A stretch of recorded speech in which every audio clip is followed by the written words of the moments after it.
गणपति बाप्पा मोटे होते हैं क्या? क्या उन्हें कभी गुस्सा नहीं आता? उनको एक हाथी का सिर क्यों है? ये कुछ ऐसे सवाल है जिनके जवाब हमें आज तक नहीं मिले, but that's going to change today. आज गणपति बाप्पा को नमन करने का दिन है और हमें डीजे लगाकर, बीड़ी जलाइले सॉन्ग चलाकर गणपति बाप्पा मोरया नहीं कहना, लेकिन उनकी कहानियाँ और उनके लेसन नेक्स्ट जनरेशन तक पहुँचाकर उन्हें पूरी श्रद्धा से वंदन करना है। In the next few minutes हम गणपति बाप्पा की 4 ऐसी कहानियां सुनाएंगे जो आज भी रेलेवेंट है। 4 ऐसे सिंबल्स के बारे में जानेंगे जिनकी वजह से बच्चों से लेकर बूढ़ों तक सबको कुछ इंपॉर्टेंट लेसन सीखने मिल सकता है। अगर आपको इस वीडियो से वैल्यू मिलती है तो उसे अपने दोस्तों के साथ शेयर कीजिए। लेसन नंबर 1, गणपति जी का पेट इतना बड़ा क्यों?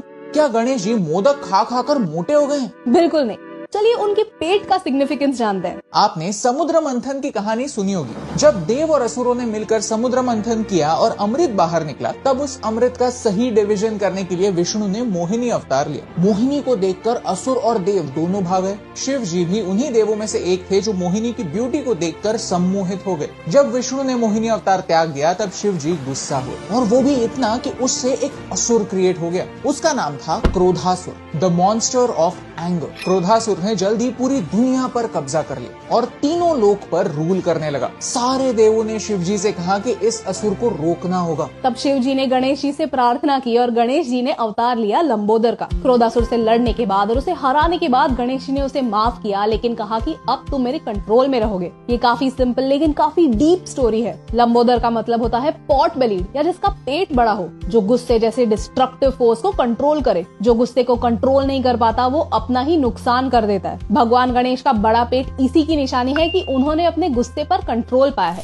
लेसन नंबर 2, तो क्या गणेश जी को कभी गुस्सा नहीं आता? आता है, जरूर आता है। एक बार गणेश जी अपने वाहन मूषक पर बैठकर सृष्टि के चक्कर लगा रहे थे। एक छोटे मूषक पर इतने बड़े गणेश जी को बैठा देख चंद्र को हंसी आई। गणेश जी ने उसे श्राप दिया कि वो गायब हो जाएगा। चंद्र को अपनी गलती का एहसास हो गया। उसने झट से पूरे दिल से माफी मांगी। अब श्राप वापस नहीं लिया जा सकता, लेकिन गणेश जी ने एक सोल्यूशन निकाला। उन्होंने कहा, ठीक है, तुम गायब हो जाओगे लेकिन धीरे धीरे दिखने लगोगे। उससे एक गलती जरूर हुई थी, लेकिन चंद्र दिल का बुरा नहीं था। इस स्टोरी के थ्रू गणेश जी हमें सिखाते हैं कि अपने सेल्फ रिस्पेक्ट को प्रोटेक्ट करना जरूरी है, लेकिन जिसे गुस्सा करना आता है उसे माफ करना भी आना चाहिए। अगर कोई सच्चे दिल से माफी मांगे तो उसे माफ करना आपको छोटा या कमजोर नहीं बनाता, बल्कि वो आपका बड़प्पन दिखाता। गणेश जी ने उसे माफ करके एक पॉसिबल एनिमी को अपना दोस्त बना लिया। उनके भाल चंद्र रूप में आप इसी चंद्र को उनके फोरहेड पर देख सकते हैं। लेसन नंबर 3, गणपति जी को गजानन या फिर एलिफेंट हेड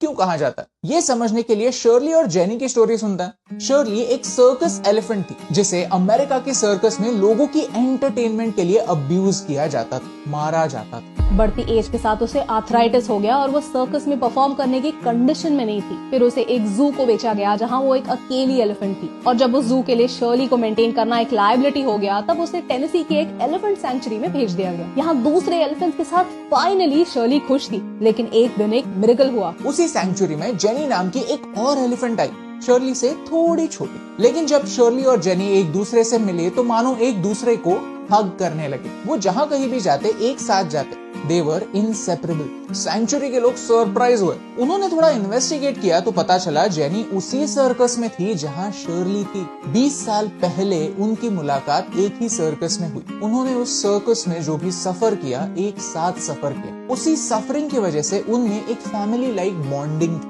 इतनी कि दोनों 20 साल तक एक दूसरे को नहीं भूले। देखते ही वो एक दूसरे को पहचान गए। Elephants are smart. Elephants signify wisdom. आज साइंस ने भी ये प्रूव किया है कि एलिफेंट्स एक्सट्रीमली स्मार्ट क्रीचर्स होते हैं। किसी भी लैंड एनिमल में उनका सर सबसे बड़ा होता है। उनके ब्रेन में एक ह्यूमन ब्रेन से 3 गुना ज्यादा न्यूरॉन्स होते हैं। वो डिफरेंट ह्यूमन लैंग्वेजेस समझ सकते हैं। वो टूल्स का इस्तेमाल कर सकते हैं। एलिफेंट्स इमोशनल होते हैं। और गणेश जी का सर किसी ऑर्डिनरी हाथी का है ही नहीं, वो ऐरावत का सर। ऐरावत कोई आम हाथी नहीं था, वो इंद्र का वाहन था। ऐरावत बारिश, फर्टिलिटी और समृद्धि यानी प्रॉस्पेरिटी का प्रतीक। और कोइंसिडेंस देखिए, जब गणेश फेस्टिवल आता है तब नेचर भी प्रॉस्परस होता है। इस सिंबल के थ्रू गणेश जी हमें एक एलिफेंट की तरह स्मार्ट और इमोशनल एक साथ होने का मैसेज देते हैं। लेसन नंबर 4, क्या गणेश जी इतने स्मार्ट है कि उन्हें कभी प्रॉब्लम ही नहीं होता? गणेश जी को हम विघ्नहर्ता कहते हैं। विघ्न यानी ऑब्स्टिकल्स और हर्ता यानी दूर करने वाला। लेकिन इसका मतलब ये नहीं कि उनके खुद के लाइफ में कभी ऑब्स्टिकल्स आए ही नहीं। कुरुक्षेत्र पर पांडवों और कौरवों का युद्ध खत्म होने के बाद व्यास मुनि ने महाभारत लिखने की जिम्मेदारी उठाई, लेकिन इन्फॉर्मेशन इतनी ज्यादा थी कि उन्हें किसी ऐसे की मदद लगी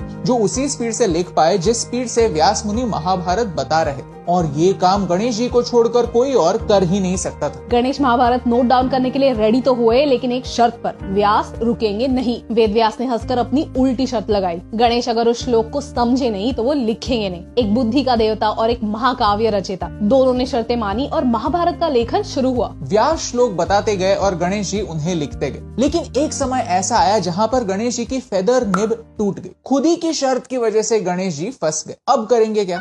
उन्होंने बिना सोचे अपना एक दांत तोड़ दिया और उसी से लिखना स्टार्ट किया और महाभारत को पूरा किया। वेद व्यास उनसे काफी प्रसन्न हुए और उन्हें एक दंत यानी जिसका सिर्फ एक ही दांत हो ये नाम प्रदान किया। प्रॉब्लम्स खुद विघ्नहर्ता को भी आते हैं, लेकिन इसका मतलब दी एंड नहीं होता। एक ग्रेट व्यक्ति इसलिए ग्रेट नहीं होता क्योंकि उनके लाइफ में कोई प्रॉब्लम्स ही नहीं होते, बल्कि इसलिए ग्रेट होता है क्योंकि वो किसी भी प्रॉब्लम पर सोल्यूशन ढूंढने की क्षमता रखता है। गणपति के सामने मैं जब भी हाथ जोड़ता हूँ तो मैं उनसे मेरे सारे प्रॉब्लम्स नष्ट करने नहीं कहता, मैं उन्हें मुझे वो ताकत देने के लिए कहता हूँ जिससे मैं मेरे प्रॉब्लम से खुद लड़ सकूं, खुद का विघ्नहर्ता खुद बन सकूं। आज हमने कुछ ऐसे सवाल एक्सप्लोर किए जिनके जवाब जानने से हम गणपति बप्पा के और करीब पहुंचते हैं, उनकी स्टोरी और गहराई से जान सकते हैं। अगर आपको इस वीडियो से वैल्यू मिली तो उसे अपने दोस्तों के साथ शेयर कीजिए, क्योंकि हम मानते हैं कि जब हम ये नॉलेज शेयर करेंगे तभी हम हमारे कल्चर को रेलेवेंट रख पाएंगे। सिंबलिज्म के पीछे का मतलब समझने से हमारे ट्रेडिशन से अच्छी तरह से कनेक्ट कर पाएंगे, और यही इंपॉर्टेंट बात आप तक पहुंचाने से मुझे फर्क पड़ता है।